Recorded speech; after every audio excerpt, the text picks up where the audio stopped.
지난주 말씀드린 것처럼 이번 주 한 주는 여러분들의 기도와 마음 써주심으로 태국 치앙마이에서 진행된 중국 선교대회 잘 마치고 돌아왔습니다. 어제 방콕에서 늦은 저녁 밤 비행기를 타고 오늘 새벽에 도착해서 바로 교회로 왔습니다. 아침부터 강정석 관리 집사님이 수고해 주셨고 공항에서 픽업해 주셔서 오늘 아침 준비하는데 또 어려움 없었습니다. 특히 함께 동행해 주신 우리 선교위원장 장근호 장로님도 고생 많으셨습니다. 잠자리와 현지 음식도 낯설었는데 4일간 중국어로만 진행되던 그 모든 시간들 1대1 통역을 해주신 중국 화교분 그 말씀을 다 하나하나 들으시며 적어가시고 배우셨고 또 많은 분들 선교사님과 인사하고 격려하고 잘 돌아왔습니다.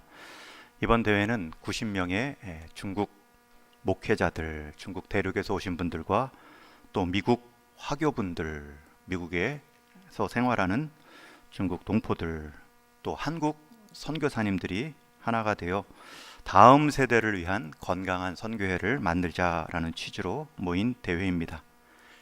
미국 중국인들의 자원과 중국 대륙의 또 선교 인원과 또 한국 선교사들의 선교 경험을 묶어보자라는 취지였습니다.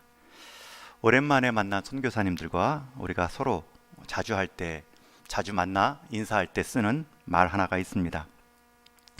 땅끝에서 일하다가 하늘 복판에서 만납시다.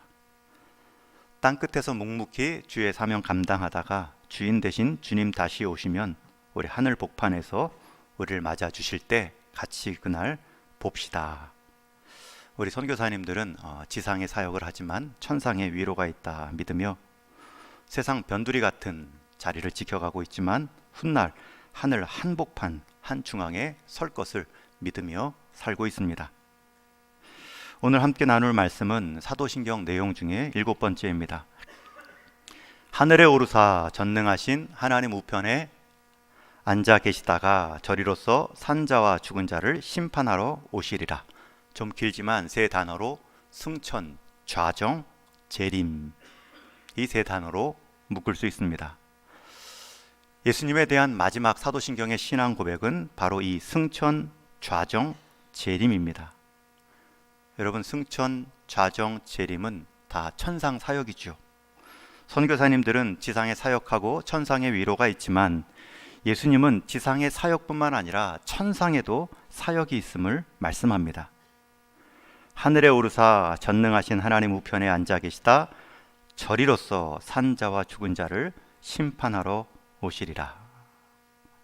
특별히 여기서 첫 번째 하늘에 오르사 승천이라는 신앙 고백은 하나의 전제가 있죠. 요한복음 말씀에 보면 예수님은 스스로를 소개할 때 항상 하늘로부터 온 자임을 여러 번 밝히셨습니다. 요한복음 3장에 보면 유대인 관원인 니고데모와 대화할 때도 자신을 하늘에서 내려온 자, 곧 인자로 소개하셨습니다. 또 요한복음 6장에 보면 오병이어 기적을 행하신 후에 나는 하늘에서 내려온 생명의 떡이니 하늘에서 내려온 생명의 떡을 먹으면 영생한다 라는 말씀을 하시자 제자들이 이해하지 못하고 수군거립니다. 그 수군거리는 것을 보시고 또 한 번 더 못 박아 말씀하시는데요. 우리 한번 사도의 요한복음 6장 61절 이하 말씀 같이 읽습니다. 시작. 예수께서 방송실에서 켜주면 같이 읽죠. 시작. 예수께서 스스로 제자들이 이 말씀에 대하여 수군거리는 줄 아시고 이르시되 이 말이 너희에게 걸림이 되느냐? 그러면 너희는 인자가 이전에 있던 곳으로 올라가는 것을 본다면 어떻게 하겠느냐? 이 말 갖고 내가 하늘에서 내려왔다는 것 갖고 너희가 수군거리냐? 내가 하늘로부터 내려온 떡을 먹어야 영생한다. 이 말로 좀 이해하기 어렵냐? 그러면 내가 이전에 있던 곳으로 올라가는 것을 보면 어떻게 하겠느냐? 예수님이 하늘에 오르셨다라는 말씀의 전제는 하늘에서 내려오신 분임을 말씀합니다. 제가 이번 선교 대회에 이제 마지막 날 인사할 때 다 서로 생긴 게 다 비슷합니다. 중국에서 오신 분이나 미국에서 오신 분이나 한국에서 오신 분이나. 그리고 이제 인사할 때 저는 한국으로 돌아갑니다 라고 인사를 하면 그 전제가 무엇입니까? 저는 한국에서 왔다는 전제가 있죠. 예수님이 다시 하늘로 오르셨다라는 이 말은 예수님은 하늘에서 이 땅에 오신 분임을 전제하는 말씀입니다. 특별히 이 승천, 하늘로 오르사라는 이 성경의 표현들은 그렇게 분량으로 따지면 많지 않습니다. 성경 본문도 누가복음 24장과 사도행전 1장에만 모두 7절 정도밖에 나오지 않습니다. 그래서 예수님의 많은 사역, 이 땅에서의 치유나 십자가나 부활 사역이 많이 강조되다 보니 이 천상의 사역의 시작인 승천에 대해서는 우리가 많이 놓쳤지요. 같은 의미로 패트릭 슈라이러라는 미국 성경 신학자는 그리스도의 승천이라는 책을 썼는데요. 그 책을 펴낸 출판사가 지은 부제는 방치되던 교리의 재발견이라고 붙였습니다. 여러분, 예수님이 승천하셨다라는 사실, 이걸 우리가 너무 방치했다는 거예요. 그리고 이 교리, 이 신앙 고백을 재발견했을 때 풍성함을 표현하고 있습니다. 그 책에서 이 승천에 대한 교리를 놓치면 어떻게 되는지 그 중요성을 이렇게 말합니다. 우리가 승천이라는 주제를 소홀히 여기면 현재 그리스도께서 하늘 보좌에 앉아 우리를 위해 어떤 사역을 하시는지 제대로 말할 수 없게 된다. 교회의 권능과 사명도 잘못 이해하게 된다. 또한 세상에서의 우리의 부르심을 제대로 깨닫지 못하게 된다. 그리고 그리스도께서 떠나신 그대로 다시 오신다는 것도 잊게 된다. 그리스도의 이 승천 사건이 우리가 자주 강조되지 못한 이유는 실제로 이 신약 성경의 분량도 적을 뿐만 아니라 나온 내용의 그 의미도 승천 목적에 대한 구체적인 신학적 설명이 없기 때문입니다. 그래서 이 제자들도 예수님의 여러 기적은 봤지만 예수님이 하늘로 오르시는 것은 처음 봅니다. 그러니 그들이 보았던 그 예수님이 승천하시는 모습을 보며 느꼈을 경이로움, 놀라운 표정을 9절에서 이렇게 느낄 수 있죠. 우리 오늘 9절 말씀도 같이 읽습니다. 시작. 이 말씀을 마치시고 그들이 보는 데 올려져 가시니 구름이 그를 가리워 보이지 않게 하더라. 여러분, 승천하면 예수님의 오르심, 하늘로 오르심 하면 꼭 기억하실 것이 하나의 상상이나 일시적인 현상이 아니라 실제 사건이라는 것입니다. 예수님의 부활 사건이 사람의 상상이나 일시적 현상이 아니라 실제 사건인 것처럼 예수님이 하늘로 오르시는 모습도 제자들이 지금 보고 있습니다. 오늘 9절에는 보는데 라고 표현하고요, 10절에 보면 자세히 보고 있다. 눈에 보이는 사건이었습니다. 그러나 그 눈에 보이는 사건이 보이는 것으로 끝나지 않습니다. 올려져 가시니 구름이 그를 가리워 보이지 않게 하더라. 특별히 하늘이니까 구름이 있어서 구름 사이로 들어가셨겠지라고 생각할 수 있지만 여러분, 이 지점은 땅의 경계와 하늘의 경계가 만나는 모습입니다. 여러분, 부활 사건이 생명과 죽음이 만나는 사건이었죠. 생명이 승리하여 죽음을 극복한 사건이지요. 여러분, 이 구절에서 그들이 보는데 올려져 가시니 구름이 그를 가리워 보이지 않게 하더라. 여기서 말하는 구름은 눈에 보이는 구름만 의미하지 않습니다. 성경에서 말하는 구름의 의미는 하나님의 영광의 임재입니다. 모세가 시내산에서 하나님의 말씀을 받을 때에도 그 시내산에 구름이 가득했죠. 성막과 성전을 짓고 처음 제물을 드렸을 때도 하나님이 내가 이 제사를 받았다라는 뜻으로 성막과 성전에 구름을 가득 채워주십니다. 마찬가지로 주님이 하늘로 오르시는데 구름이 그를 가리워 보이지 않게 하더라. 지금 예수님은 하늘로 올라가셔서 저 우주 사이에서 작은 점이 되어 사라진 것이 아니죠. 보이는 세계에서 보이지 않는 세계, 차원이 다른 세계로 들어가는 모습입니다. 그래서 이 승천의 사건을 부활과 구별하여 부활의 사건은 예수님이 하나님의 아들임을 확증했다면 이 승천 사건은 예수님의 사역을 이 땅에서 하늘로 확장한 사건이라고 말하지요. 다시 강조합니다. 부활은 예수님이 하나님의 아들이심을 확증하신 겁니다. 죽음 가운데서 살아나심으로 하나님의 아들로 살아나심을 확증하셨고요. 그리고 하늘로 올리신 사건은 그 예수님의 통치의 영역이 지상뿐만 아니라 하늘까지도 닿아 있음을, 차원이 다른 자리에까지도 하나님의 통치가 연결되어 있음을 보여주는 확장의 사건이다 말합니다. 그런데 특별히 이런 놀라운 이 예수님은 차원이 다른 확장의 사건으로 자신의 능력과 통치의 범위를 보여주고 있는데, 그 앞에 말씀에 보면 9절에 이 말씀을 마치시고 예수님이 승천하시기 전에 한 말씀을 하십니다. 그 말씀이 무엇입니까? 제자들이 질문하는 것에 대한 답변입니다. 그럼 제자의 질문들은 무엇입니까? 무엇이 그렇게 궁금했을까요? 부활하신 예수님 앞에서 무엇 하나 더 물으려고 질문했을까요? 6절에 보면 주께서 이스라엘 나라를 회복하심이 이때니까 하니, 제자들의 관심, 제자들의 마음은 이제 부활하신 주님 때문에 우리 이스라엘 민족이 회복되는구나, 로마의 지배 가운데 정치적 자유를 얻고 나라의 부흥을 경험하겠구나, 이제 우리도 마음 편하게 발 뻗고 살 수 있겠구나. 제자들은 이스라엘 땅의 나라에 관심을 집중합니다. 이제 곧 주님의 승천하심으로 하나님 나라의 범위가 이 땅 가운데 실제 임하는 사건들, 그것을 가시적으로 눈으로 보는 그 일을 바로 앞두고도 제자들은 이스라엘 나라의 회복은 언제입니까?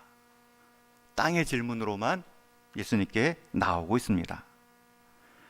그때 예수님은 7절에서 이스라엘 나라의 회복은 있을 터인데 그 기한과 방법은 너희 관심이 아니다, 너희에게 중요한 것이 아니다, 그것은 전적으로 하나님 아버지께서 결정하실 사항이다. 여러분, 우리는 이 말씀을 보며 첫 번째 적용할 수 있습니다. 제자들은 땅의 나라, 땅의 문제로 예수님께 나왔습니다. 그런데 예수님은 그 대답을, 그건 너희 관심사가 아니다, 그건 아버지께서 정하실 일이다. 여러분, 우리는 같은 질문할 때가 많죠. 주님 앞에 나왔을 때 하나님, 우리 가정, 우리 가게 회복될 때는 언제입니까? 이 제자들의 이해, 그리고 그 제자들의 질문에 주신 주님의 대답, 이것이 빗나가고 있습니다. 더욱이 이제 8장에 가면 예수님께서는 이런 대답을 주시죠. 우리 8절 말씀 같이 한번 읽겠습니다. 시작. 오직 성령이 너희에게 임하시면 너희가 권능을 받고 예루살렘과 온 유대와 사마리아와 땅끝까지 이르러 내 증인이 되리라 하시니라. 우리 이스라엘이 언제 회복됩니까? 땅의 문제를 물었는데 예수님의 대답은 성령이 임하면 하나님의 통치가 땅끝까지 이를 터인데 그 일에 너희들이 증인이 될 것이다. 땅의 질문에 대해 하나님은 하나님 나라의 대답으로 답을 주셨습니다. 여러분, 땅의 문제와 이 하나님 나라의 문제가 항상 비례하는 것은 아닙니다. 다시 강조합니다. 한 개인, 한 민족이 부흥하는 것과 하나님 나라가 확장되어지며 임하는 모습이 꼭 비례하듯 일치하듯 나가는 것은 아닙니다. 오히려 우리는 이 땅의 문제로, 이 인류의 번영으로 하나님 나라를 대체하려는 오류를 범했지요. 수많은 교회의 역사를 보면 이 땅의 나라들을 강조합니다. 이 땅의 문제를 해결해 달라고 요청하지요. 개인이나 공동체의 이익을 추구하며 하나님 나라의 뜻과는, 방향과는 다른 모습을 너무나 많이 보아왔지요. 우리가 우리 나라 민족을 위해서도 기도해야 됩니다. 우리가 속한 안녕과 우리 공동체를 경계하는 테두리이기 때문이죠. 우리 남북한을 놓고 통일을 놓고도 기도하셔야 됩니다. 우리 선진 문화 10대 열강으로 이끌어 주옵소서. GDP도 훌쩍 4만을 넘게 하옵소서. 강력한 민족으로 변화받아 세계가 넘보지 못하게, 무시하지 못하게 쓰임받는 민족 되게 하소서. 여러분, 그 기도 하셔야 되는데 그 기도할 때에는 또 물으셔야 됩니다. 나라를 회복함이 언제니까? 내가 그러한 의도와 자세로 하나님 나라를 대신하는 땅의 문제로 하나님의 나라를 표현하고 있지 않는가? 하나님, 제 문제 해결해 주셔야 변화된 제가 하나님 나라 위에 살지 않겠습니까? 하나님, 우리 가정 빨리, 우리 가게 빨리 회복시켜 주셔야 제가 하나님 나라 위에 더 번듯하게 헌신할 수 있지 않겠습니까? 언제 회복시켜 주시겠습니까? 그때 하나님의 대답, 주님의 대답은 무엇입니까? 오직 성령이 너희에게 임하시면 너희가 권능을 받고 내 자리 땅끝까지 이르러 내 증인의 삶을 살리라. 우리는 땅의 문제로 조건을 달고 하나님 나라를 구하는데, 하나님은 하나님 나라의 통치를 우리 땅의 어떠한 문제 가운데서도 유일한 답으로 말씀하고 있습니다. 여러분, 우리가 기도하시되 숨은 의도를 잘 확인하고 기도하셔야 됩니다. 반대로 적용할 수도 있습니다. 지난주 월요일 출국하는 날 공항에서 소식을 들었습니다. 튀르키예, 옛날 터키 이름을 2022년도 작년에 바꿨죠. 튀르키예 또 시리아 지역에서 큰 지진이 있어서 오늘 아침까지도 거의 3만에 가까운 사망자 소식을 들었습니다. 특히 가장 큰 피해가 있는 터키 남부 지역 하타이라는 곳은 오늘날 그 하타이라는 지명이었지만 성경의 시대에는 사도행전 13장에 나온 바울과 바나바를 처음 이방 선교로 보낸 안디옥 지역입니다. 아직도 20만에 가까운 사람들이 건물 자재에 갇혀 있다고, 10만에 가까운 사망자가 나올 수도 있다고 예측하고 있습니다. 여러분, 하나님 나라의 부흥이 꼭 이 땅의 나라의 부흥과 비례하지 않는다면 반대로 한 나라의 어려움이 꼭 하나님 나라의 심판이라고 말하는 것도 틀린 대답이죠. 전도의 문까지 닫아버릴 수 있는 조급한 결론입니다.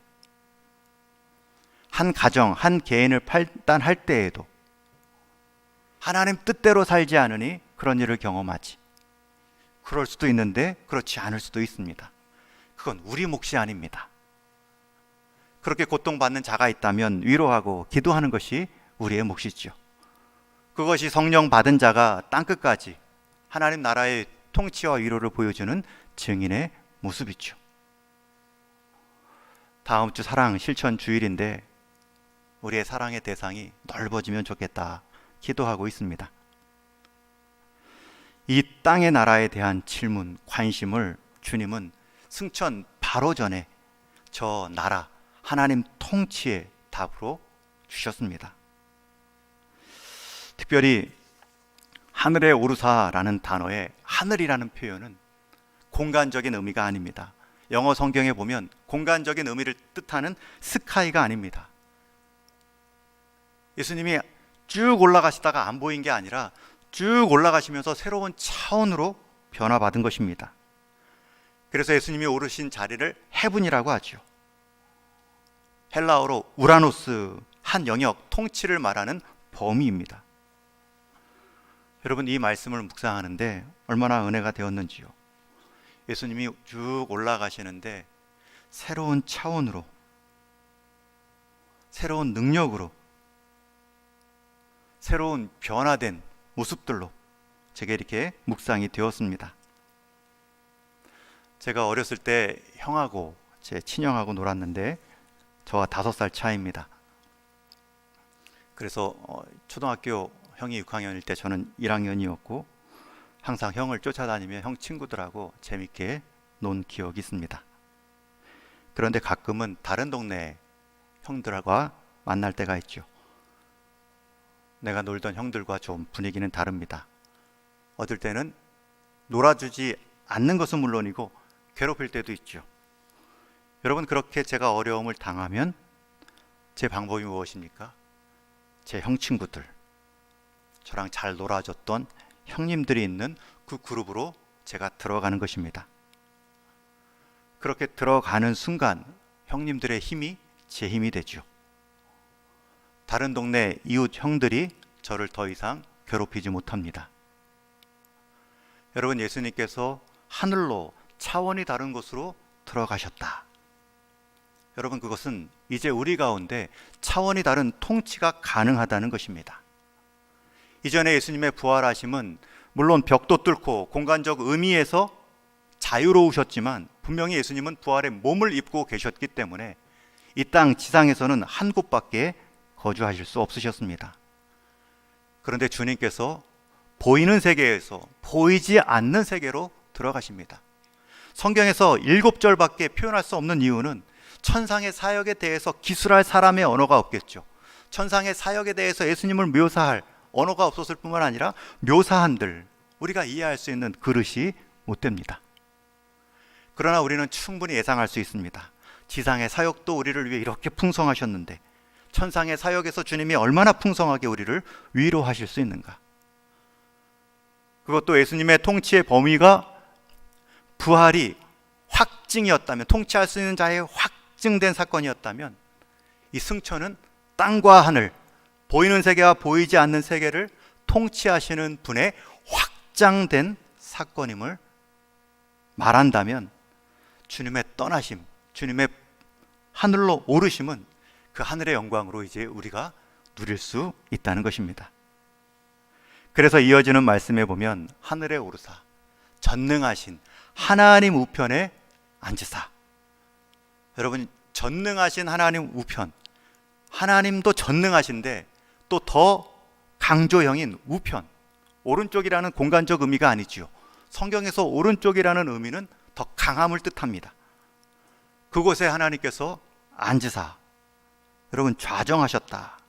성경에서 앉는다라는 의미가 두 곳 나오죠. 에베소서와 로마서 말씀입니다. 먼저 에베소서 말씀 같이 한번 읽겠습니다. 시작. 그의 능력이 그리스도 안에서 역사하사 죽은 자들 가운데에서 다시 살리시고 하늘에서 자기의 오른편에 앉히사 모든 통치와 권세와 능력과 주권과 이 세상뿐 아니라 오는 세상에 일컫는 모든 이름 위에 뛰어나게 하시고.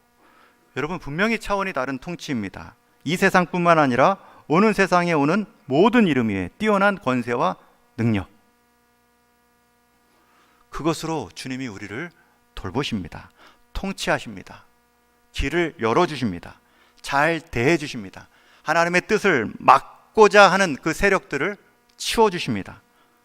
저는 이런 주님의 통치를 확실히 믿습니다. 차원이 다른 통치입니다. 이제 그것을 실제로 경험할 날이 있습니다. 지금도 물론 맛배기로 경험하고 있죠. 두 번째, 좌정하다라는 표현이 또 로마서 8장에 나오는데 한번 같이 읽습니다. 시작. 누가 정죄하리요 죽으실 뿐 아니라 다시 살아나신 이는 그리스도 예수시니 그는 하나님 우편에 계신 자요 우리를 위하여 간구하시는 자신이라. 여기서는 간구하시는 모습으로 그 통치의 자리에 앉으셔서 통치의 능력을 보여주실 뿐만 아니라 간구하시는 분으로. 왜 간구하셨을까요? 여러분, 우리를 위해 간구하신다고 하셨는데 그 큰 통치의 능력이 있으면 길을 다 치워주시면 되는데, 잘 대해주시면 되는데, 여러분, 잘 대해주면 우리가 잘할까요? 문제 해결 척척 해주시면 우리의 인격이 잘할까요? 신앙이 잘할까요? 하나님 의지할까요? 대신 하나님은, 주님은 간구하십니다. 우리 인생 그 믿음 지켜낼 수 있도록, 성령 충만할 수 있도록, 그 문제에 무릎 꿇지 않고 그 문제를 넘어서는 인생 될 수 있도록 간구하십니다. 이건 잘 되게 해주는 것이죠. 여러분, 사랑의 두 가지 특징은 잘 대해주는 것과 잘 되게 해주는 것입니다. 하나님은 우리를 잘 대해 주십니다. 통치하십니다. 어떤 사단의 세력도 죽음의 세력도 우리를 넘볼 수 없습니다. 그러나 하나님은 또한 우리를 잘 되게 해 주십니다. 우리의 자리를 감내하고 주님 닮아가는 믿음 보이게 하고 주님의 약속의 말씀 붙잡고 살아갈 수 있도록, 그 말씀에 자리 지켜낼 수 있도록 간구하시는 분으로 우리를 자라게 하십니다. 여러분, 주님의 승천의 의미가 능력으로 또 우리를 향한 간구로 이렇게 보장되어 있습니다. 그렇기 때문에 차원이 다른 주님의 통치, 차원이 다른 우리를 자라게 하심, 여러분, 이것이 분명히 부활과는 다른 사건입니다. 승천은 부활의 연장이 아닙니다. 예수님께서 부활하신 후에도 마리아에게 부활하신 상태에서도 나는 아직 아버지께 가지 않았다라는 말씀을 하시지요. 그런데 승천하신 후에는 오늘 말씀처럼 하나님 보좌 우편에 앉으셨다 말씀합니다. 그렇기에 마태복음 28장 말씀처럼 볼지어다 내가 세상 끝날까지 너희와 항상 함께 있으리라. 제자들이 어디로 가든 그들과 함께 있는 예수님이 될 수 있었고요, 두세 사람이 주의 이름으로 모이는 곳에 나도 그들과 함께 있겠다는 약속이 가능해지셨습니다. 저는 우리 주님의 이 천상 사역을 믿습니다. 지상에서는 우리를 위해 죽으시고 부활하시고 새로운 차원이 있다, 부활의 첫 열매로 새로운 차원의 세상을 열어주신 분일 뿐만 아니라 이제 하늘로 오르셨다라는 것은 그분의 통치 범위가 땅과 하늘, 보이는 것과 보이지 않는 모든 것을 다스리실 수 있는 전능하신 하나님, 그분이 또 우리 인생 자라게 하시려고 기다리시고 감내하시며 기도로 도우시는 하나님, 그것이 우리가 신앙 고백할 때마다 하늘에 오르사 전능하신 하나님 우편에 앉아 계시다가 거기서 끝이 아니죠. 저리로서 산자와 죽은 자를 심판하러 오시리라. 여러분, 여기서 사도신경의 저리로서라는 말은 그곳으로부터라는 뜻입니다. 그곳이 어디입니까? 주님이 권능으로 좌정하시던, 앉아 계시던, 통치와 간구로 우리를 돌보시고 우리를 성장케 하시던 그 자리에서 이제 실제로 그 권능을 행사하시기 위해 오실 때가 있다는 뜻입니다. 주님이 다시 오십니다. 여러분, 이것은 신약성경의 마지막 소망입니다. 예수님의 다시 오심에 대해서 성경은 승천과는 비교할 수 없을 정도로 많은 약속을 주셨고요, 300번에 이르는 구절이 있습니다. 그러나 그 때에 대해서는, 언제 다시 오시는지에 대해서는 우리가 가장 그날을 준비하며 살도록 하시기 위해서 알려주시지 않으셨죠. 하나님께서 우리에게 알려주시지 않은 것은 우리에게 유익이 되기 때문이죠. 우리가 그날을 안다고 했을 때 그날 하루 전까지는 막 살 수 있죠.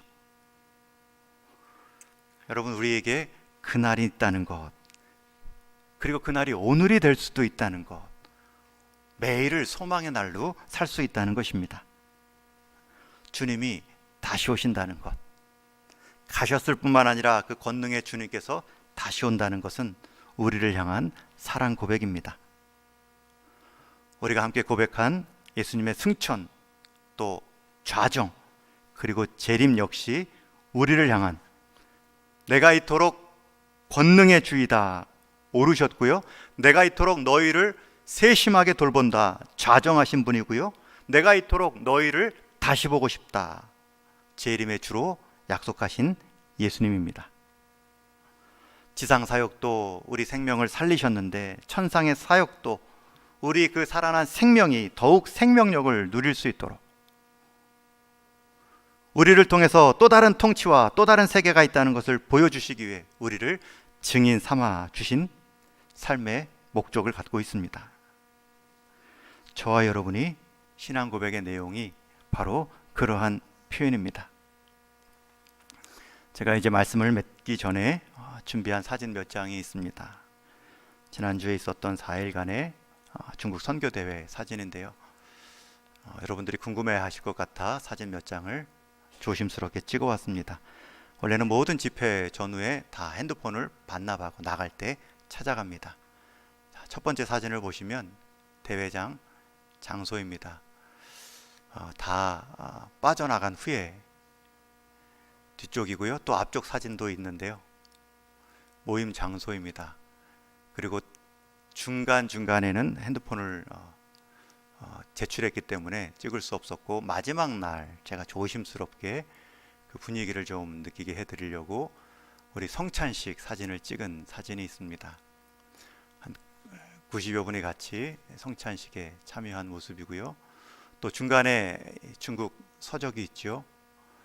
요 서적 제가 오늘 칼럼 주보에도 써놨는데, 한 평신도 집사님이, 제가 이분을 한 20년 가까이 알고 있는데, 제가 가는 중국 사람들이 모이는 선교 대회 장소마다 박스로 중국 서적들을 홍콩과 대만에서 수입해다가 중개상 같이 합니다.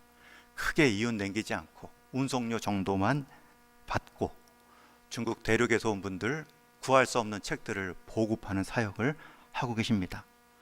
그리고 이렇게 동남아 중국 모든 지역들을 다니면서 이렇게 귀한 일들을 하시는 우리 집사님이 계신데, 이분이 또 중국 사역을 더 잘 이어가기 위해서 하나님께서 본인에게 또 수입 나무 목재를 할 수 있도록 기회를 열어주셨다라는 말씀도 제가 듣고 왔습니다. 그리고 마지막 사진을 보시면, 맨 뒷장 거 보시면 제가 멀리서 얼굴이 잘 구별되지 않을 정도로 우리 6가정 선교사님을 찍었습니다. 맨 마지막 성찬 후에 이제 폐회 예배 전에 특성으로 우리 6가정 한국인 선교사님들이 찬양하는 모습입니다. 연습하면서 제게도 나와서 같이 특송하자 그랬는데 자꾸 꼬시길래, 저는 여기서 여러분들을 지켜보고 돕고 기도하는 자리로 조금 더 있겠습니다. 그리고 6가정이 귀한 찬양을 부르며 마음을 나눠줬는데 그 마음이 잘 전달되었습니다. 많은 중국 분들이 한국인들 선교사님들만 보면 그렇게 고맙다고 말씀합니다.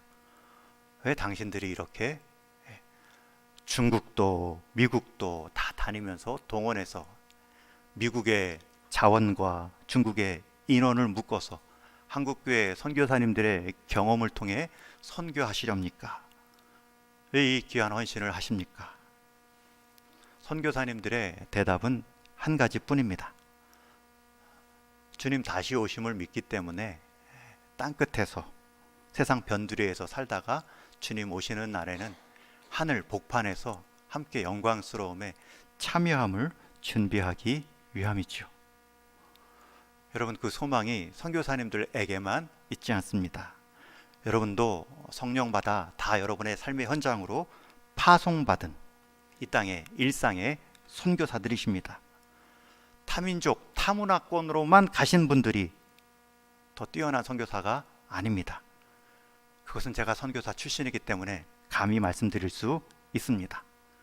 여러분들도 여러분의 삶의 현장, 우리 다음 세대 자녀들 말하는 게 언어가 통합니까? 생각이 통합니까? 타문화권이죠. 우리 세상 안에서 믿음 지켜나가는 게 쉽습니까?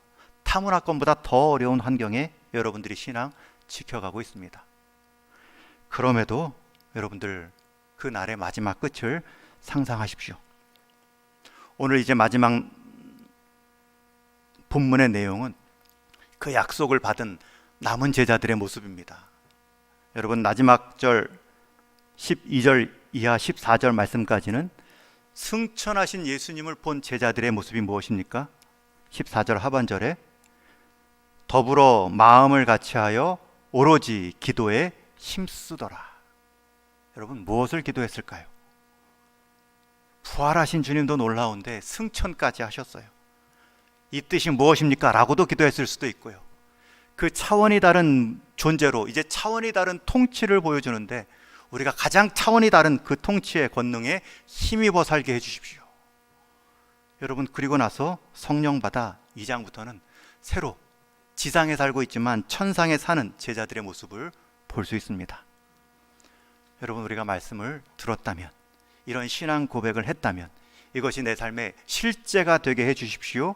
기도하셔야 됩니다.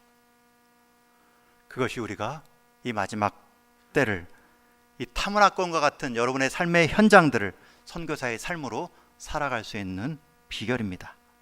이제 말씀을 맺습니다.